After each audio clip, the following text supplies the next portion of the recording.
Onto the loose, he's really flying. And it's a tight squeeze at speed through the cut. Here he's catching George Grieve, who's now in the Scottish team after Giannetta's demise. The Impreza's faster than the Escort. The pressure's really on the Scot. He's misjudged the gate and McKinstry slips through.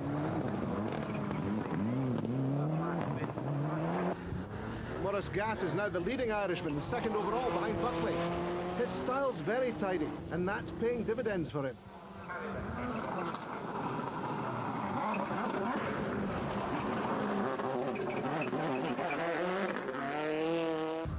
Here's John Brodie at the Glen Park corner. He's up to 4th place, and he's second Scot now after Monroe's problems.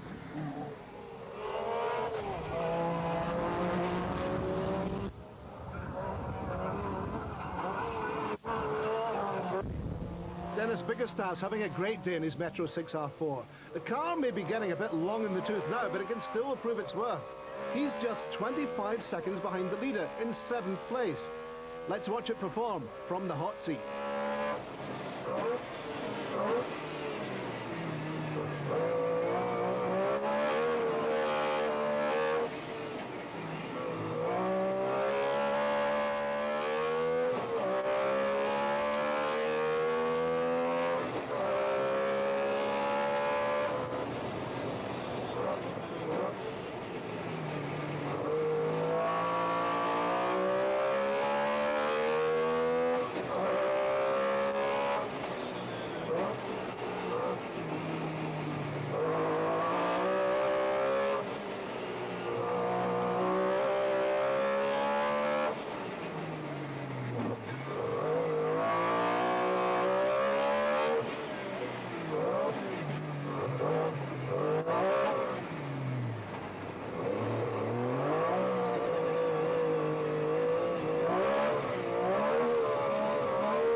Metro is different from the standard layout. It's got 2 large pods which stick up at either side of the bonnet.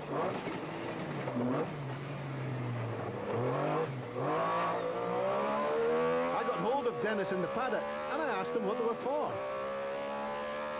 We just raised the suspension up into it to give her a little bit more wheel travel, so it lowers actually the car down a little bit and raises the travel up. Okay. And I see you're using tyre warmers.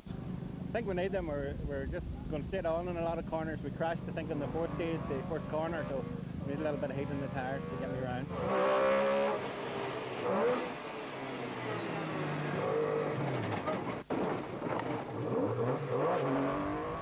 This is Neil Buckley, stuck behind the elderly Mark II Escort of Irishman Sean Devine.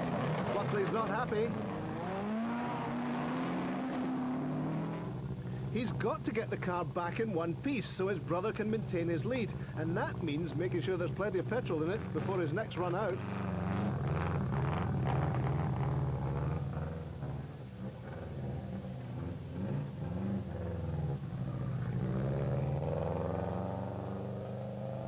Dom's good, doing very well. Do you worry about the car when you're out in it, knowing that you've got to look after it for Dom? Yeah, obviously it's a big hassle. I mean, I don't think he expected to be leading, and he's leading by quite a bit, so it is a stage now where he's, you know, it'd be silly for me to go out and damage the car when I'm just here to get some practice.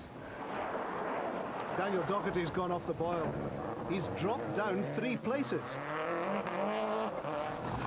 Jimmy McRae's improving all the time. He's moved up 2 places to 8th, but it's all very tight. There are only 30 seconds separating the whole of the top 10.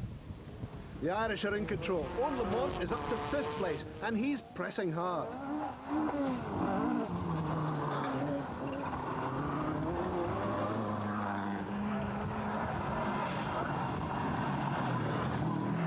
But way out front is Dom Buckley.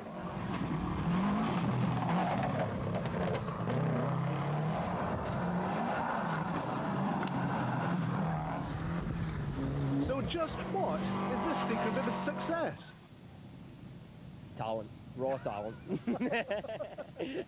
I don't know. It just, I mean, it is neat and tidy. You've got to be neat and tidy on there. And this morning we went in slicks first thing, and it was dry enough for them. I think it was a reasonable choice, but and once the rain, the heavens opened there, I think it's a confidence thing, because on the loose you actually get a lot more grip. Is what I know. A lot of the boys that do tarmac kind of struggle to see how much grip they're actually getting on the loose, but you do get a good bite on there. In fact, there's better grip on some of the loose bits as there is the tarmac today. It's so slippy.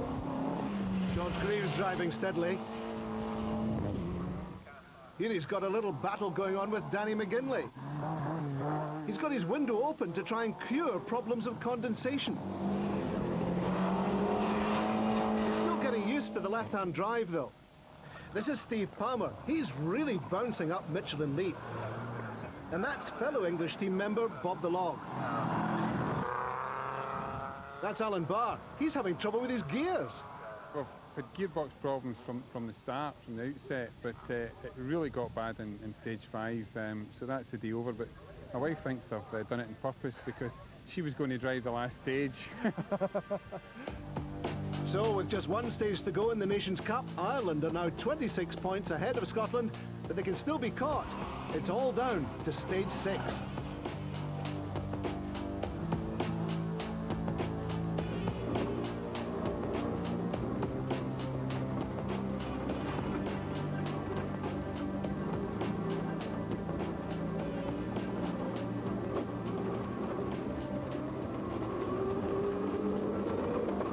He's having a steady drive, but he's disappointed with his own performance, even if his team are way out front.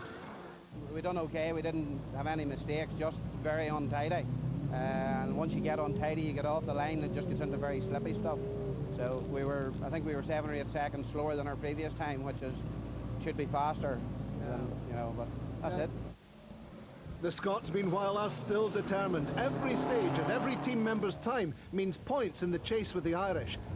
Monroe has clawed his way back from the 40s and is now in an incredible 9th place. He's giving nothing away. We caught an escort just at the lodge, and we were coming up the hill, and we tried to take him on the right-hand side, and he was having none of it. He just gave us a wee bit to get over. But then I tried to take him on the inside, under braking for the split coming back on the track. He still wouldn't have it, so we lost a few seconds for that. Maurice Gass is having a good day, and he's easing off to preserve the team's position. I think we'll land third overall now, 14 seconds behind Kenny. We spun there in that last one and stalled, and panicked and dropped 8 or 10 seconds. So line third at the moment? Yeah. We're 14 behind Kenny now, so I think we'll soon settle ourselves. But And of course the Irish team, are you in the team? Yeah. You've done very well. Oh, aye, happy enough now, yeah. John Brody's dropped down from 4th to 6th place. In the last run there, the navigator was shouting turn right, and it was at a right junction. I turned right, but it meant right at the split, and I overshot it. And unfortunately in the rules you can't reverse, so we had to keep going, doing an additional stage. But we'd already damaged the car anyway. We'd ripped the sump shield off and some of the rough stuff around the back, so unfortunately that's why we can't continue. Brody's place has been taken by Dennis Biggerstaff. Let's join him now behind the wheel. Coming up to the chicane, and he's just gone straight over it.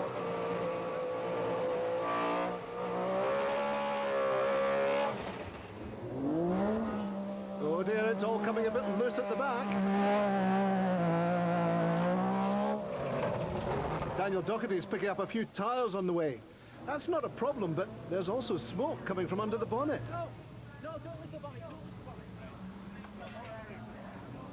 It's just smoke at this stage. It's just it's the oil burning off the hot exhaust and the hot turbo. There's not actually flames, thank God. Were you aware of that when you were going round? You could smell it? Yeah, on some of the slow corners, you could actually see the smoke rising from that front corner. So the only thing is, if we stop out there, we haven't got as good a resources to put a fire out as we have on here. So we just took the decision to drive it on to get back here. So you bring the fire at the marshal? That's it. Owen Lamont's another Irishman who's losing time, but the Nations Cup is still pretty safe, even after he dropped from 5th to 8th.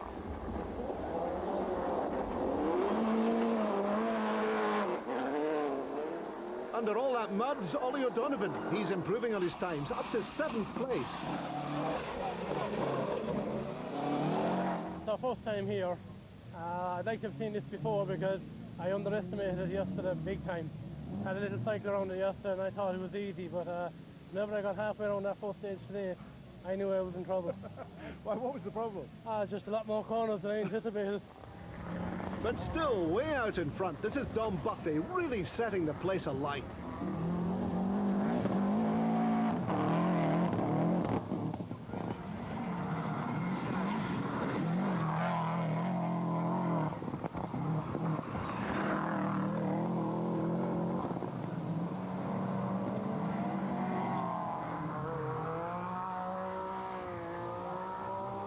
Gordon Smith from Afford in Aberdeenshire. He's not in the Scottish team, but he loves his rallying and he's having a great time. We've been off twice, but we haven't lost a lot of time. We maybe lost about 10-15 seconds each time. Yeah. So it's just when we're getting into the top 10, we're just falling back in again. So why did you go off? Going too fast. So the final placings in the Nations Cup. A clear win for the Irish by 35 points. Second place to Scotland, the English just weren't there. Very much there though at the head of the field, Dom Buckley. In second place, Kenny McKinstry. Maurice Gass lying third. Dennis Bickerstaff with a few bashes at the front in fourth place. Owen Lamont, fifth.